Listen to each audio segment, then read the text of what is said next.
Today, South Korea exceeds 36,000 US dollars compared to ours of 2,400 US dollars, a multiple of 15.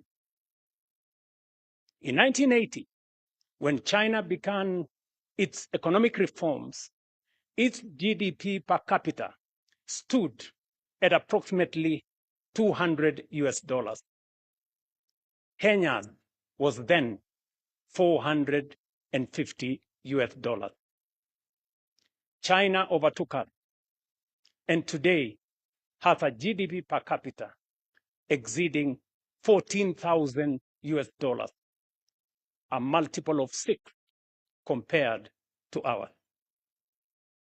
When Vietnam embarked on economic reforms in the early 90s, Vietnam's income per person was roughly half ours.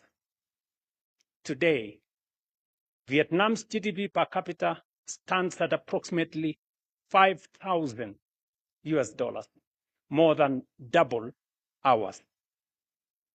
Bangladesh has followed a similar remarkable path. Even more sobering is the fact that we are now being challenged by countries much closer to home. Ghana's GDP per capita is about 3,200 US dollars, roughly 30% higher than ours. While Zimbabwe, after enduring decades of profound economic hardship, has recovered to a GDP per capita of about 3,000 US dollars, now slightly exceeding ours. The question we must ask ourselves candidly and honestly is why other nations have fulfilled so much of their potential while we have repeatedly fallen short. More importantly, what must we now do differently to ensure that the next chapter of Kenya's development story is fundamentally different from the last? Fellow citizens, there is, however, some good news. We can, we must, and we shall together get it right this time round. History rarely announces the arrival of defining moments. Yet there are occasions when the forces shaping the world create opportunities that come perhaps once in a generation. I believe we are on the threshold of one such historic moment. I believe so for 4 compelling reasons. First, 4 years ago, our priority as a nation was not to imagine Kenya's next chapter. It was to survive global economic turbulence, restore stability, rebuild confidence, and place our economy back on a firm foundation. Together, we achieved that. We have restored macroeconomic stability. We have stabilized our currency. We have rebuilt our foreign exchange reserves to over 15 billion US dollars, providing 6.5 months of import cover. Inflation has fallen. Borrowing costs have declined. Investor confidence has returned. Last year, for example, Kenya attracted a record $3.2 billion in foreign direct investment, more than double the amount recorded in 2022. The 2025 IMD World Competitiveness Ranking placed Kenya as the most competitive economy in Africa, reflecting the confidence our reforms have restored. Because we have restored stability, rebuilt investor confidence, and laid a firm foundation for our economy, now is the perfect opportunity for Kenya to begin shaping the next phase of our national development. That is why, in my State of the Nation address last year, I challenged us to begin thinking beyond the immediate demands of today and to start imagining a futuristic roadmap for our nation. That was not simply a call to dream. It was a call to prepare and an invitation to begin building the institutions that will support Kenya's long-term transformation. That journey has already begun. We have already established the National Infrastructure Fund to ensure the investments essential for Kenya's transformation are financed sustainably. It is also why we have established the Sovereign Wealth Fund to preserve and invest the wealth of our nation so that today's prosperity becomes tomorrow's opportunity, shared fairly between present and future generations. Together, these institutions represent more than new opportunities. They embody a philosophy of nation building that lasting prosperity is built through institutions that outlive governments, inspire long-term investment, safeguard intergenerational wealth, and provide confidence in our economy. The second reason why I believe this is our moment is because our current roadmap is approaching its destination. Vision 2030 has brought us this far, but it is approaching its horizon. It has served Kenya well. It transformed the way we think about national development, provided a common direction, inspired investment, guided policy in the public space, and demonstrated the power of long-term planning. But honesty also requires us to acknowledge that some of its ambitions remain unattained. In several respects, we are still falling short of even the very standards we set out for ourselves. Vision 2030 set a target of Kenya becoming an upper middle income country by 2030. So far, we are off target. This is not a criticism of Vision 2030, nor is it a reason for disappointment.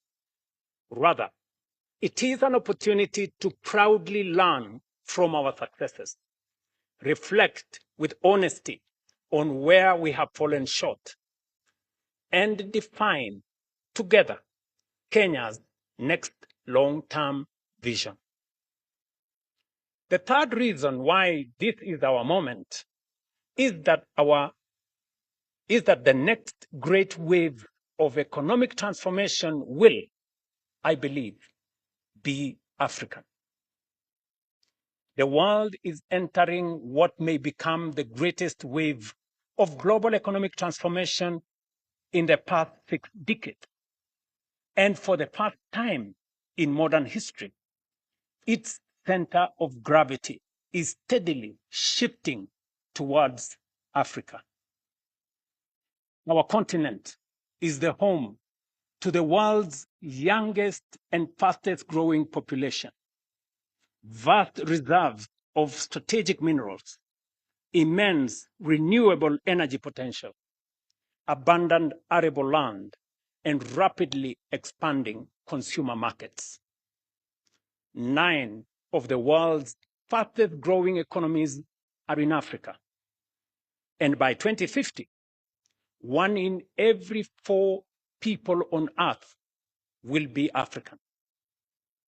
Increasingly, global investors, manufacturers, innovators, and policymakers are looking to Africa not merely as a continent of future promise, but as the next frontier of global growth and prosperity.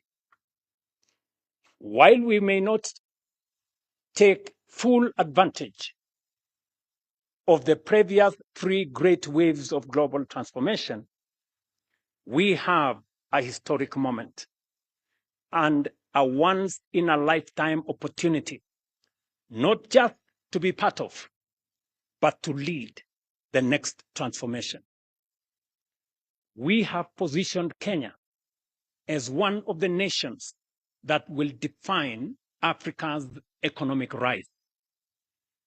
Fourth, and perhaps most profoundly, this conversation is potent because the time has come to fulfill not only the political and governance promise of our Constitution, but also its equally compelling promise of development, national transformation, and shared prosperity. Fellow citizens, the Constitution envisages both a democratic and a wealthy and prosperous nation. Democracy allows us to organize power, protect liberties, and govern ourselves. Through our democratic institutions, our laws and policy reforms, we have steadily transformed that constitutional principle into a proudly democratic national culture.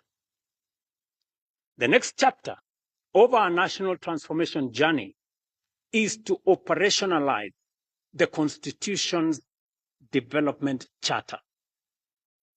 The Constitution establishes our national development mandate. It requires us to build a wealthy, economically developed, and prosperous nation, and defines what government must ultimately achieve.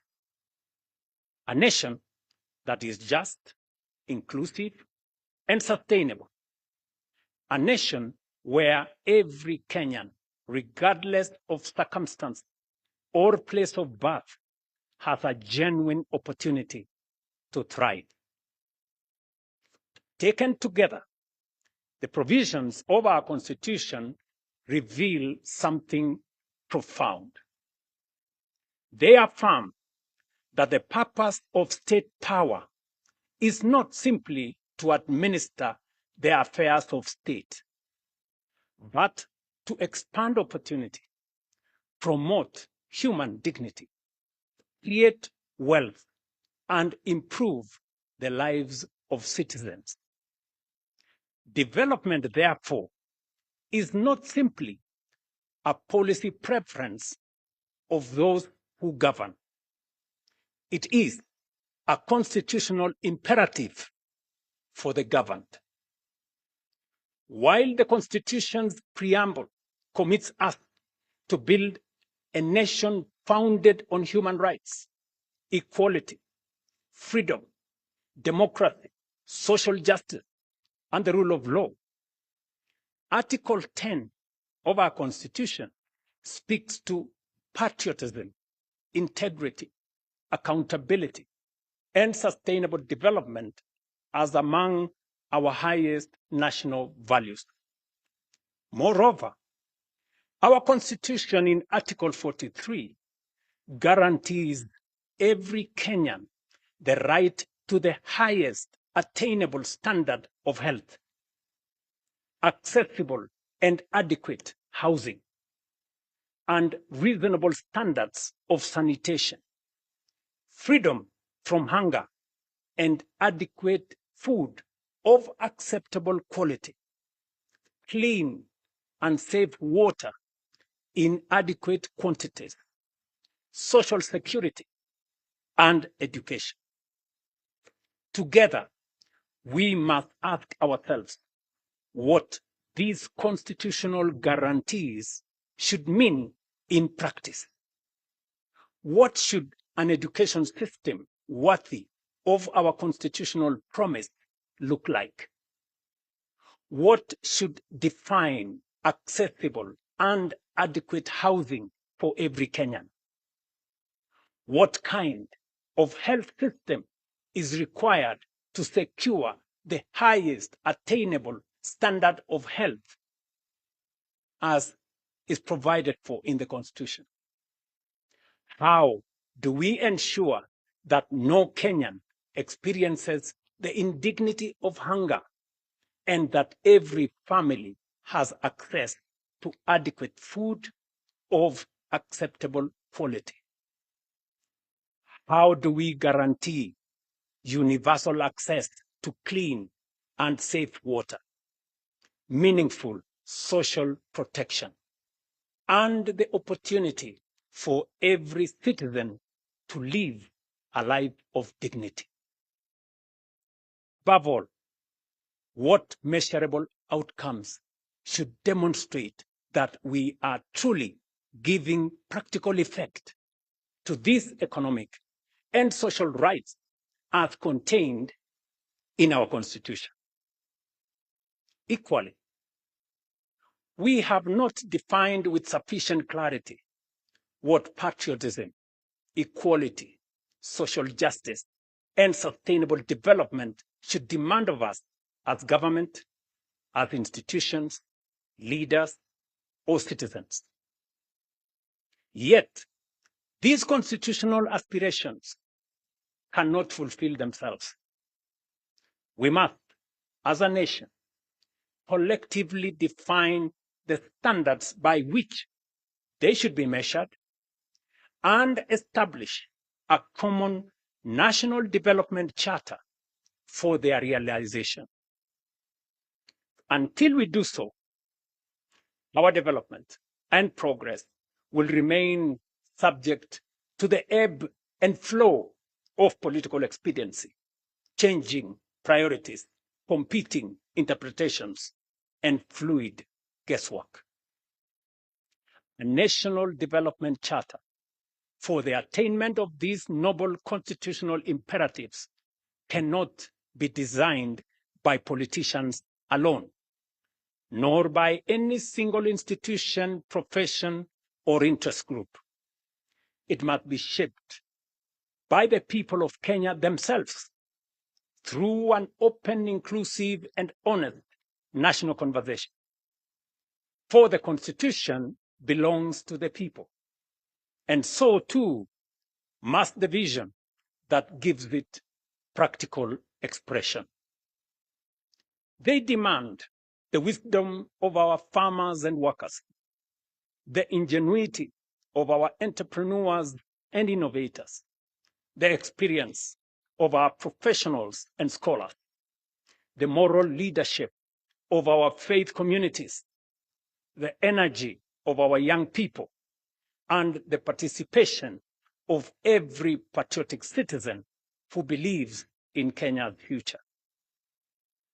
Such a development charter will succeed when anchored on strong institutions, institutions that enable rather than obstruct, that solve problems rather than multiply, that encourage enterprise rather than frustrate, and that make it easier for people to work, invest, innovate, build, and create wealth. Great nations, fellow citizens, are never built by chance.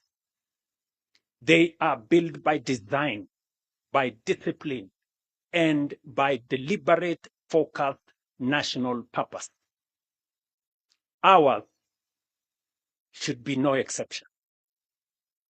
National development must never be left to chance or short-term politics. It must be guided by a shared national vision that endures beyond administrations and election cycles. A combination of the robust democratic society we have built and a well-crafted national development charter anchored on the economic and social rights enshrined in the Constitution is the potent ingredient necessary for the quantum leap that will make up for past missed opportunities and take us into the first world nation that we rightfully should be. Fellow citizens, Article 3 of our Constitution places a solemn obligation upon every Kenyan to respect, uphold, and defend the Constitution. Every Kenyan. That duty extends beyond merely safeguarding its provisions. It obligates each one of us to build a broad national consensus on the destiny of our republic. The future of Kenya is too important to be left to politicians alone. It must be imagined, shaped, and built by each one and all of us.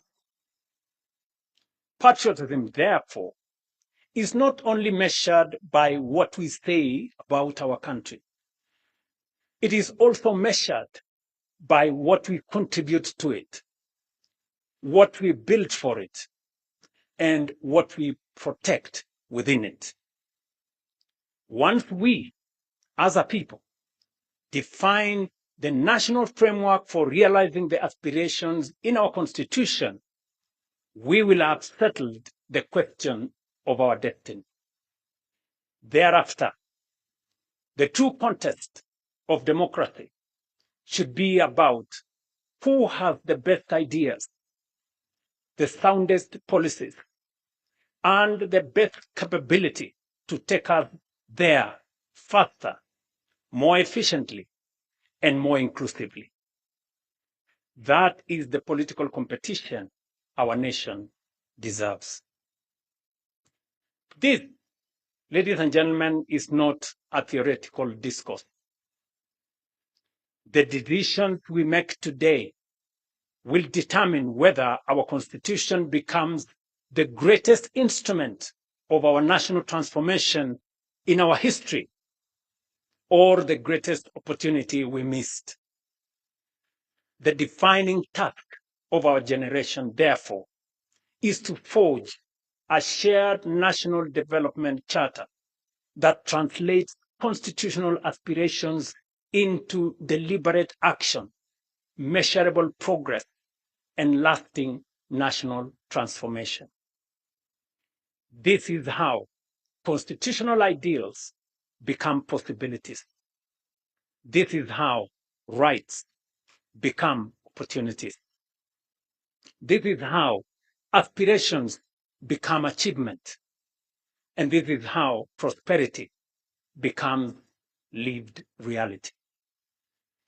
We must not merely state what our Constitution says.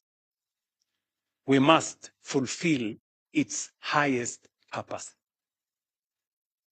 Fellow citizens, this is the conversation I invite our nation to have. It is not a conversation about producing another government document. It is about forging a new national consensus on the country we intend to become and the standards by which we shall measure our progress. It is about translating constitutional ideals into measurable development outcomes, outcomes into better lives, and better lives into national transformation and shared prosperity. If the defining achievement of those who came before us was to give Kenya a constitution worthy of our aspirations, then the defining responsibility of our generation is to build a nation worthy of that constitution. Over the past several months, I have engaged and sought the counsel of current and former national leaders, of political leaders, scholars, business leaders, faith leaders, professionals, civil society, grassroots representatives, and most importantly, young Kenyans from every part of our republic. Those interactions reinforced one conviction above all: a vision worthy of guiding Kenya for the next generation cannot be written by government. It cannot be crafted by a handful of experts, however distinguished they may be. Nor can it emerge from a single institution or political formation. It must be forged through a genuinely people-driven, citizen-centered, and future-focused national process. One that draws upon the collective wisdom, experience, imagination, and aspirations of the Kenyan people, while remaining open to the very best ideas the world has to offer. It was in that spirit that I invited Professor Hiroyuki Hino, Professor Anyang' Nyong'o, and their distinguished colleagues to begin examining Kenya's future beyond the Vision 2030. Last week, I had the honor of receiving their proposals on strategic guidelines for Kenya's long-term national transformation. The thrust of their proposal is both ambitious but also achievable. That Kenya can become a prosperous, high-income, industrialized, and globally competitive nation within one generation, provided we remain united in purpose, disciplined in execution, and unwavering in our commitment to long-term national transformation. These proposals provide the foundation for a much broader national conversation, a conversation that now belongs not to government, nor to the authors of that report, but to every Kenyan. Fellow citizens, somewhere in Kenya tonight is a child too young to understand this address. Some may never remember Vision 2030. Others may never remember even this conversation, but they will live in the Kenya we choose to build. That is why this landmark national conversation is a once-in-a-lifetime opportunity. It is about all of us, and also the generations that will inherit the republic we will leave behind. Our Constitution places public participation at the very heart of governance. It is therefore not merely my desire, but my constitutional duty to ensure that the national vision, which succeeds Vision 2030, is shaped through an inclusive, transparent, people-driven, and genuinely national process. Accordingly, on Wednesday, the 12th of August, 2026, we shall formally launch a national conversation on Kenya's future beyond Vision 2030, the most consequential exercise in national reflection and public participation since the promulgation of our Constitution in 2010. We shall bring together every institution of our republic, every county and every generation, leaders from political parties, the private sector, workers' organizations, faith communities, universities, professional associations, innovators, civil society, our creative industry, and above all, our young people will be at the center. In 2010, we gave ourselves a constitution worthy of our dreams. The task of our generation is to build a nation worthy of that constitution. We have secured the foundations of our democracy. Let us now secure the foundations of our prosperity.